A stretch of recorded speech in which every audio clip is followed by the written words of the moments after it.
প্রিয় দর্শক, welcome to legal aid and school. কোন মামলা কোন আদালতে করবেন, এটা নিয়ে প্রায়শই দ্বিধাদ্বন্দ্বে পড়ে যায় মানুষ।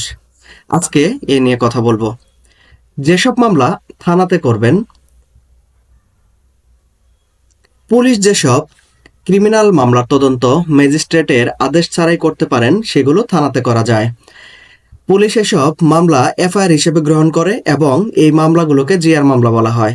হত্যা, ধর্ষণ, ডাকাতি এবং মাদক মামলার মতো এই মামলাগুলো এখানে করা হয়ে থাকে এবং ফৌজদারি কার্যবিধির শিডিউল 2-এ এই সংক্রান্ত বিধান আছে। যেসব মামলা ম্যাজিস্ট্রেট কোর্টে করবেন, পুলিশ যেসব ক্রিমিনাল মামলার তদন্ত ম্যাজিস্ট্রেটের আদেশ ছাড়া করতে পারেন না, অর্থাৎ এই মামলাগুলো করার পরে ম্যাজিস্ট্রেট আদেশ প্রদান করেন এবং তারপর পুলিশ তদন্তের জন্য যান। অর্থ আত্মসাৎ, প্রতারণা, মানহানির মতো এই অপরাধগুলো ম্যাজিস্ট্রেট কোর্টে করা হয়। ফৌজদারি কার্যবিধির শিডিউল 2-এ এই সংক্রান্ত বিধান আছে।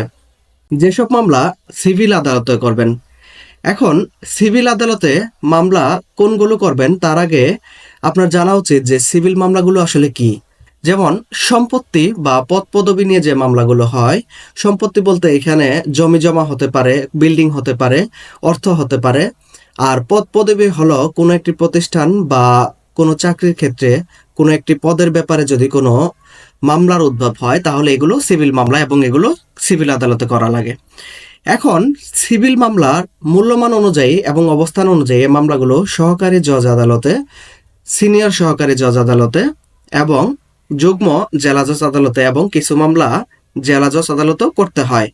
এখানে জেনে রাখা ভালো যে সহকারী জজ আদালতে সাধারণত 15 লক্ষ টাকার মধ্যে যদি সম্পত্তির মূল্যমান থাকে সেই মামলাগুলো করতে হয়। সিনিয়র সহকারী জজে 15 থেকে 25 লক্ষ টাকার মধ্যে যদি মূল্যমান হয় সম্পত্তির, সে মামলাগুলো করতে হয় এবং 25 লক্ষ টাকার বেশি হলে সেগুলো যুগ্ম জেলা জজে করতে হয়। এরপরে কিছু মামলা আছে যেগুলো নির্বাহী ম্যাজিস্ট্রেট কোর্টে করতে হয়। এই নির্বাহী ম্যাজিস্ট্রেট কোর্টে যে মামলাগুলো করতে হয় সেগুলো হলো সম্পত্তি নিয়ে বিরোধের জেরে শান্তি ভঙ্গের আশঙ্কায় ফৌজদারি কার্যবিধির 145 ধারার মামলা।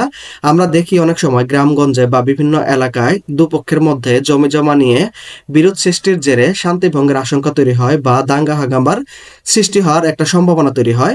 এই ক্ষেত্রে 145 ধারার মামলা করে নির্বাহী আদালতে এই 145 ধারার মামলা করে সেখানে শান্তি শৃঙ্খলা বজায় রাখার জন্য পুলিশ প্রতিবেদন আহ্বান করা হয়।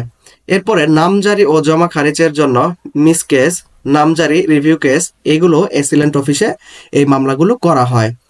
এরপরে চূড়ান্তভাবে প্রকাশিত খতিয়ানে প্রতারণামূলকভাবে বা করণিক ভুলের কারণে যদি একজনের সম্পত্তি অন্যজনের নামে খতিয়ানভুক্ত হয়ে যায়, তাহলে এই এসিলেন্টের নিকট মিসকেস দায়ের করা হয়। এগুলো আমরা অনেক সময় দেখি যে খতিয়ান প্রস্তুত করার পরে দেখা যায় যে একজনের জমি অন্যজনের নামে ভুলক্রমে অথবা প্রতারণামূলকভাবে অন্তর্ভুক্ত হয়ে যায়। তখন এসিলেন্ট অফিসে এই মামলাটি করার পরে সেখান থেকে অর্ডার দিলে পরে এই খতিয়ান সংশোধনের জন্য একটা এই আদেশটাকে তামিল করতে হয়। তো প্রিয় দর্শক, কোন মামলাটি কোন আদালতে করতে হয় আশা করি আপনারা বুঝতে পেরেছেন। তারপরে যদি আপনাদের কোনো কনফিউশন থাকে তাহলে অবশ্যই আমাদের কমেন্টে জানাবেন, আমরা উত্তর দেওয়ার চেষ্টা করব। ধন্যবাদ সকলকে।